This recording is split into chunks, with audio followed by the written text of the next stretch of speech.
அப்ப வயது முதிர்ந்தவர்களும் வீட்டுல சுகிற பெண்களும் தெரிஞ்சுக்க வேண்டியது, பக்கத்து வீட்டுல கதை பேசுறது கர்த்தர் நேரத்தை கொடுக்கல.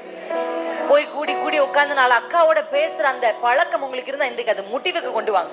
ஜபங்களுக்கு மாதிரிகளை வேதத்தில் பெண்கள் காமித்து கொடுத்திருக்காங்க. எப்போதும் ஆராதனை, எப்போதும் கர்த்தரை துதிக்கிறது, தேவனுடைய அறிவை அந்த அம்மா ஜெபிச்சு ஜெபிச்சு கர்த்தரை துதிச்சு துதிச்சு இருக்கிறாங்க.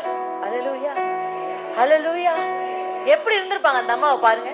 கேத்ரின் குல்மன் ஒரு அம்மா இருந்தாங்களாம், பெண். ஆமென். அந்த அம்மா ஒரு பெண் தானே, வெளி ஊர்ல. அந்த அம்மா ஒரு நாள் கூட்டம், க்ரூசைடு, அவங்க க்ரூசைடு அங்க வராங்கன்னா இங்க அற்புதம் நடக்குமா.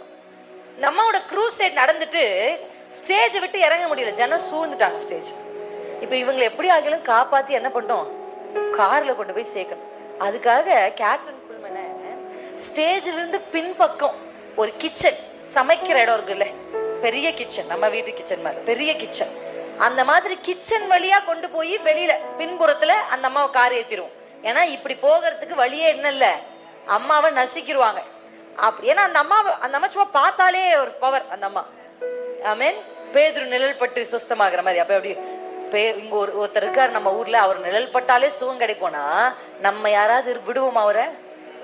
வீட்டு வாசப்படியில கிடக்க மாட்டோம். அப்படி இந்த அம்மா கிச்சன் வழியா கூட்டத்தை முடித்து அந்த கிச்சன் வழியா இப்படி கடந்துதான் போயிருக்காங்க. கிச்சன்ல வேலை செஞ்சுட்டு இருந்த செஃப், கழுவுறவங்க எல்லாரும் அபிஷேகத்தில் நிரம்பி விழுறாங்க. ஹல்லேலூயா. அப்படி பெண்கள் வாழ்ந்திருக்கிறாங்க தேவனோடு. அப்படி மாதிரியை காண்பித்த பெண்களை தேடி படிச்சு அவங்கள போல வயதானவங்க எல்லாம் உங்க வாழ்க்கை அமைச்சிங்கன்னா, ஹல்லேலூயா, நீங்க நடந்து ஊழியம் செய்ய முடியாம இருக்கலாம், மைக்கு பிடிச்சு ஊழியம் செய்யாம இருக்கலாம், என்ன மாதிரி பட்டணங்கள் தோறும் போய் ஊழியம் செய்யாம இருக்கலாம். ஆனா உட்கார்ந்த இடத்திலிருந்தே கர்த்தருடைய ராஜ்யத்தை கட்ட உங்களால முடியும்.